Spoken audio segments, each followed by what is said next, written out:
el excesivo costo de vida. Chile es un país caro. Carísimo. Chile es un país terriblemente caro.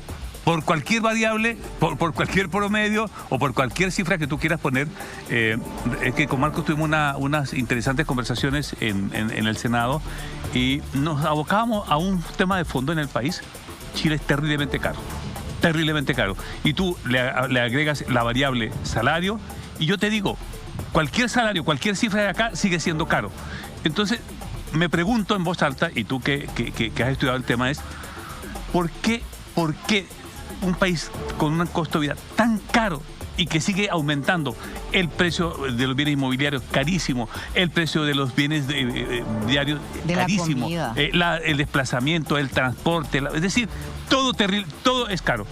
Y tú dices, recurrimos al endeudamiento y ahí te encuentras con otro tema y es cuánto. Yo no tengo la cifra exacta, no quiero caer en la imprecisión, pero yo te diría que un 70 o un 80% de la población activa está endeudada. Recuerdo a Adolfo Saldívar, en su momento, que fue el primer dirigente político que yo le escuché de hablar de corregir el modelo. Corregirlo, ni siquiera cambiarlo. Mire, mencionó que había que corregir el modelo y lo espantaron de la política. Bueno, todo lo que le ocurrió a Adolfo por esa situación. Entonces uno plantea aquí, Marco, ¿qué hacemos? Costo de vida, ingresos, salario, endeudamiento, y es un agobio para la persona y hay que poner el ser humano en la mitad. Y yo creo que el ser humano nunca no está en la mitad de esta ecuación. No está. No, lo miramos por distintos lados, pero yo no veo el trabajador, no veo el empleado, no nos vemos en la mitad. No nos vemos allá en la periferia. No, pongamos aquí primero este elemento, pongamos aquí el costo de vida, pongamos aquí el salario, pongamos aquí la movilización. ¿Y en dónde ponemos el ser humano ahí? Que es el que tiene que conseguir la plata para eso. Es que esa, Libardo, es la gran desconexión. Cuando uno, de alguna manera, trae la palabra economía y la trata de bajar a lo doméstico, justamente esa es la definición. O economía, administración del hogar. Y por tanto uno esperaría que en un país se administrara como se administra un hogar, para decir que todos pudieran alimentarse, si es que estamos pasando momentos difíciles, los endeudamos para que todos puedan satisfacer sus necesidades, y eso es lo que no pasa en el país. Porque efectivamente, cuando uno hace una analogía bien general, Chile es un país de $15.000 de Producto Interno Bruto por persona o per cápita, ¿no? Cuando ajustamos por dólares comparables llegamos a los famosos $25.000. Pero los salarios equivalen a un país de $9.000, de $8.000, las pensiones ni hablar, a país de $5.000, y el costo de vida equivale a un país de $25.000 o $30.000. Claro. Y por tanto esa es la ecuación que no cuadra, porque efectivamente los precios de muchos bienes y servicios fundamentales para vivir en el país se parece más a España, a Alemania u otros países que son mucho más ricos que nosotros, y los salarios no se parecen a lo que debería ocurrir en Chile. Ni siquiera los salarios que se pagan en Chile no alcanzan para vivir. En España los medicamentos son más baratos que en nuestro país. En España el supermercado es más barato que en nuestro país. Si a partir de la pandemia los precios de los supermercados subieron muchísimo. Hoy día alimentarse en Chile es más caro aún todavía. Así es, y por eso que el dato de la deuda es fundamental. Libardo le apuntaba finamente, en el fondo. ¿Cuál es el número de hogares hoy día endeudados? Es casi un 75%. Tú decías entre 70 y 80. Pero, Marco, ahí precisamente. ¿Dónde se produce esa desconexión a nivel económico? No entiendo. En que vivimos con costos como si esto fuera Londres. Altísimo. Lo mismo que vale un tomate acá, vale allá. Pero el sueldo mínimo es como de una persona de un pordiosero. Entonces no entiendo dónde se pierde el sueldo mínimo con el costo de vida. ¿En qué parte alguien racionalmente dice, oye, con este costo de vida estos cabros no pueden vivir? ¿Dónde se desconecta eso? Es que eso es muy importante, porque finalmente cuando uno revisa cómo se fijan estos parámetros, quién fija y cómo fija no está conectado con estos mínimos necesarios para que el ser humano se reproduzca, ¿no? Y no tenga que recurrir al endeudamiento. Está bien para un crédito hipotecario, automotriz, que permitiría tener un mejor pasar, pero para alimentarse, claro, para pagar educación, salud, para pagar deuda, para pagar la luz, que es lo que está ocurriendo, eso no debería ocurrir en ningún país. Por tanto, esa desconexión se da en el ámbito político. Es 100% político, entonces. Desde mi punto de vista, en la medida que un salario mínimo, que es el punto de referencia, se fija tan bajo, y siempre nos dicen que no se puede nunca, ¿no? Porque el país está creciendo y no es el momento de colocar obstáculos, Claro. porque no estamos bien y con mayor razón no podemos subir el salario mínimo, genera desempleo. Esa discusión se posterga permanentemente. Cuando damos una discusión de sindicatos, de negociación colectiva, como existe en países mucho más ricos que el nuestro, eso genera barreras, ¿no? Genera problemas en la economía, genera desincentivos. Por tanto, siempre los argumentos son los mismos. Y ya lo vimos en el retiro del 10% de la AFP, Siempre. que a mí me pareció que era una medida muy mala, ¿no? Porque son los trabajadores acudiendo a su ahorro. Nos decían que la economía iba a entrar en caos y después esos mismos políticos y economistas, ¿no? Que han tratado de, ni siquiera que se corrija el modelo, como decía Libardo, pidieron disculpas. Dijeron, ¿saben qué? Fuimos demasiado poquito extremos en laraco. nuestro argumento. Claro, y no nos van a creer, pero siguen diciendo lo mismo después. Y por tanto hay una completa desconexión entre un pequeño grupo de la población que finalmente tira el carro de los precios hacia un punto que cuesta imaginarse en relación a los salarios. ¿Por qué en Chile los precios son tan caros? Porque hay un grupo pequeño de la población que tiene recursos superiores a las élites de Suiza, de Alemania, que vive en otra realidad, que finalmente termina generando un efecto dominó en los precios y mercados muy concentrados. Todos los sectores económicos, 3 o 4 empresas explican el 90% Pero Marco, del mercado. algo que surge a partir de cuánto cuesta vivir en Chile. En medio de la pandemia, ¿el costo de la vida subió aún más? A ver, en términos generales, cuando uno revisa la inflación, que es cierto que es el instrumento para medir el aumento del costo de vida, uno ve una inflación parecida a la de los años anteriores. Podría cerrar en 3%, ¿no? Ya. El año 2020 aproximadamente una inflación de 3%, muy parecida a los años anteriores, muy parecida a lo que el Banco Central necesita como meta, el rango entre 2 y 4%. Sin embargo, cuando uno va a mirar qué tipo de precios son los que han aumentado más, por ejemplo, los precios vinculados al sector de alimentos, que son productos de primera necesidad, ¿no? Inflaciones que podrían ser el doble de la inflación general. Entonces, efectivamente, tenemos una disociación entre la inflación de los bienes y servicios de primera necesidad con el IPC general, y es por eso que para los hogares esta pandemia, a pesar de que las autoridades nos decían, pero hay menores gastos, no hay gasto o tanto gasto en transporte. Eso parcialmente ocurrió por algunos meses para algunas personas, pero al mismo tiempo, ¿qué ha pasado? Las personas están más en los hogares, hay más gasto en luz, más gasto en gas, más gasto en internet y algunos precios de bienes y servicios fundamentales han aumentado. Por tanto, efectivamente, la sensación real para muchos hogares es que las cosas están más caras, incluso en plena pandemia y crisis económica. Julia. Sí, Marco, bueno, estos temas me gustan mucho por la complejidad que tienen y no se solucionan con un decreto maestro ni cosas por el estilo, y constantemente, como la sociedad cambia, se deben ir corrigiendo, sea el modelo A, el modelo B, el modelo Z. Tuve la suerte de, por mi tiempo de doctorado, me fui becado por la beca Presidente de la República Alemania, conocí el modelo alemán, y claro, ahí es uno de los problemas. El yogur en Alemania cuesta lo mismo que el yogur en Chile. Y tengo entendido de que esto está basado ya de que es un producto transable en mercado internacional. Ahí tú me vas corrigiendo después. Entonces siempre he tenido la pregunta, ¿cómo se puede generar? En base a lo que vi a los modelos europeos, la población, claro, sale mucho mejor preparada al mundo laboral de lo que puede ofrecer. Porque cuando uno postula un trabajo, es qué es lo que ofrece. Tengo esta habilidad, esta tecnificación, sé manejar este tipo de maquinaria, etc.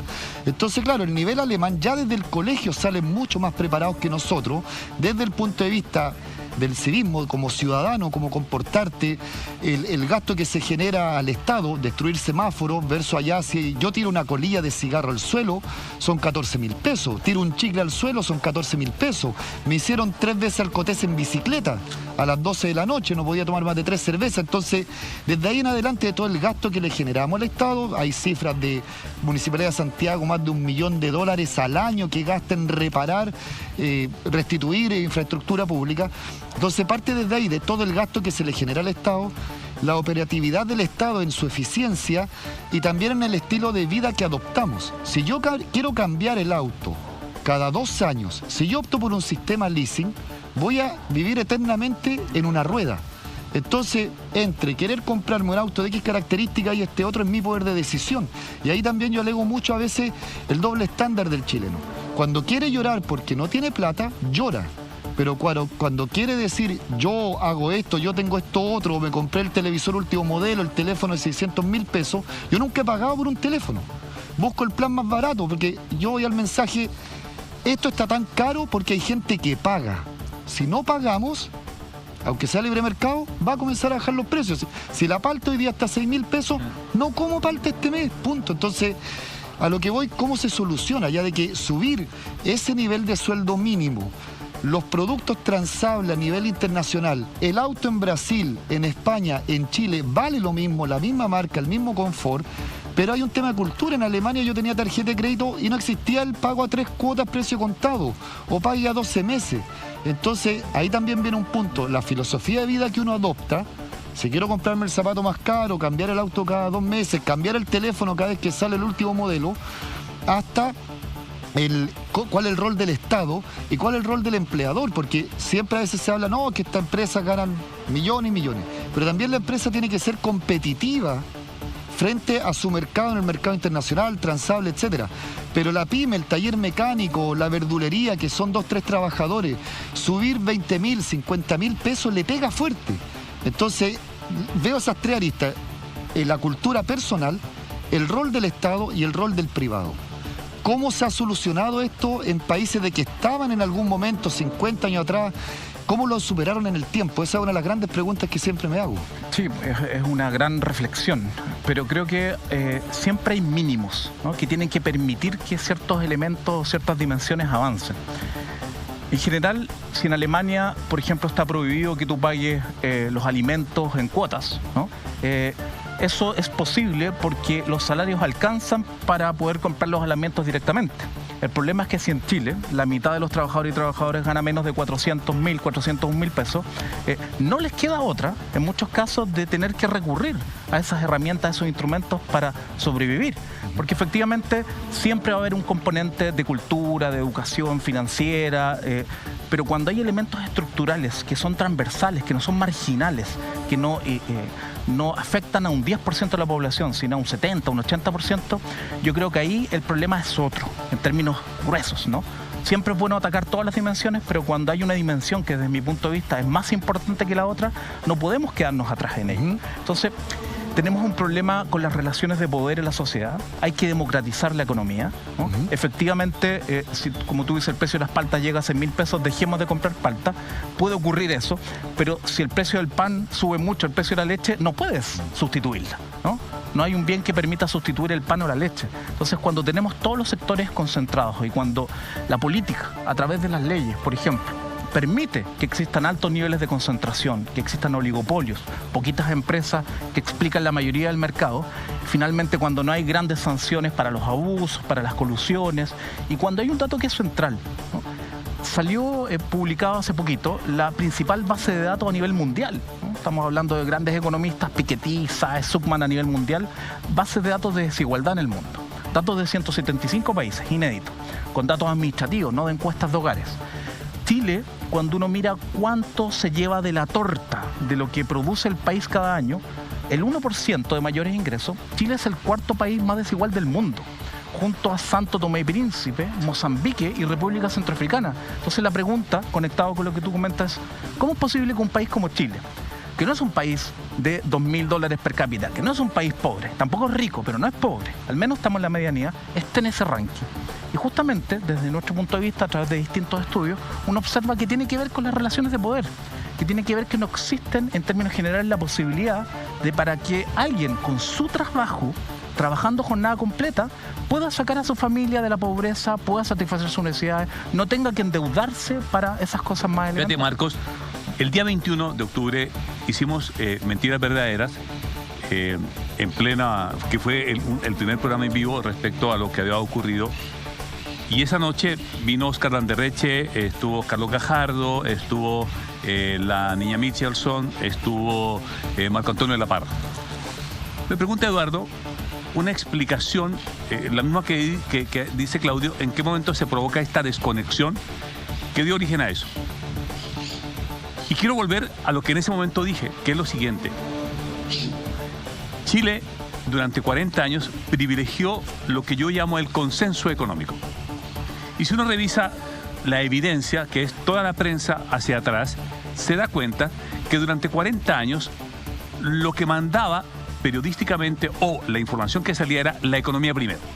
Y yo estoy de acuerdo ahí. La economía me parece fantástico y la preocupación era cuidado con la inflación. La pregunta que está a hacerle Julia, ¿cómo le está yendo con la inflación, costo de vida, el Producto Interno Bruto, el per cápita? Y se fueron construyendo unas realidades respecto a que el tema del consenso económico había que mantenerlo. Y se mantuvo.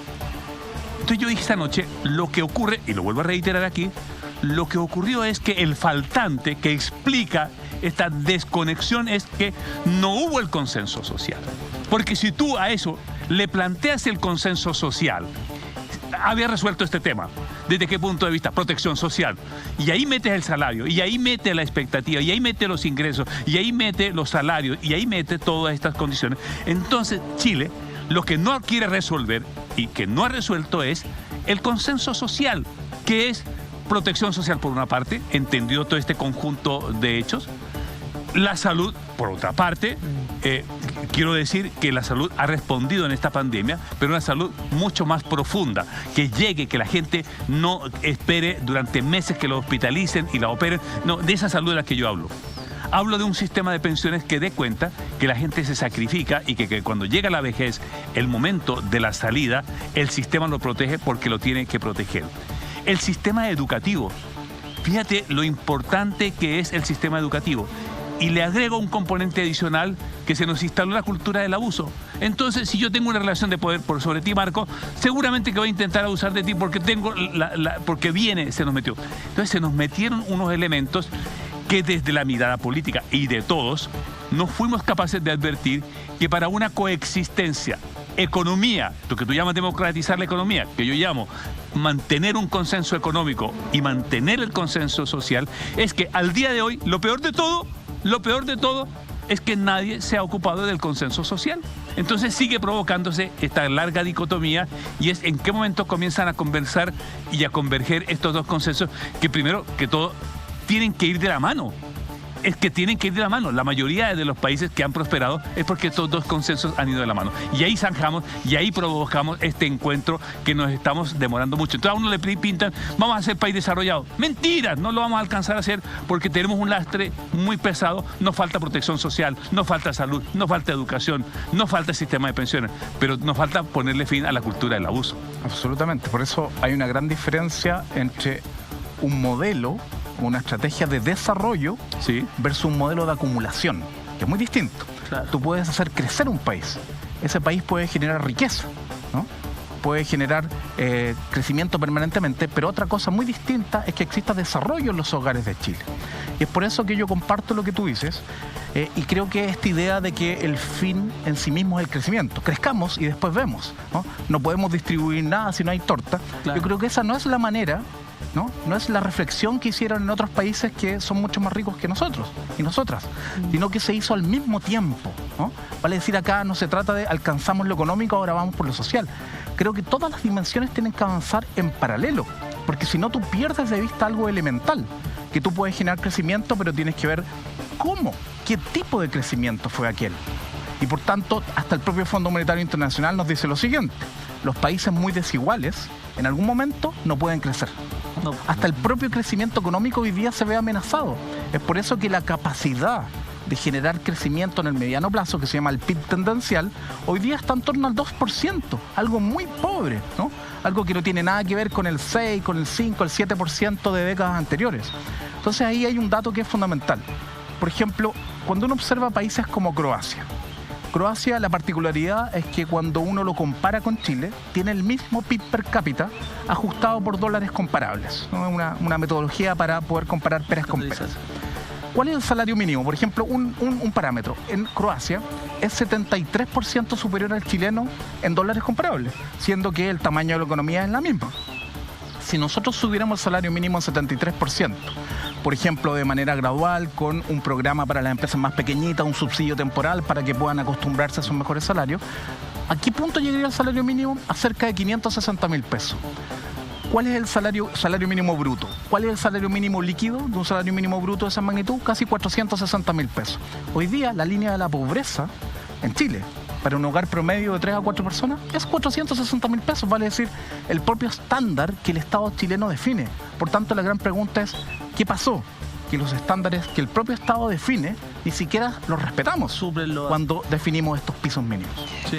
Lo ¿Sabes? cierto- Pero, yo siento que acá hay una, cuando hablan del tema de la diferencia social y el tema político, siento que hay un tema muy de fondo que yo vengo de chiquitito escuchando, que si suben 5 lucas más el sueldo mínimo, Chile se muere, Chile se acaba. Hay todos a la calle, las empresas cierran, todos para abajo, esto se pudre, porque no hay posibilidad. No, en el Congreso, no, es que los empresarios van a tener que cerrar, la micro y la pequeña empresa, aquí todo se pudre.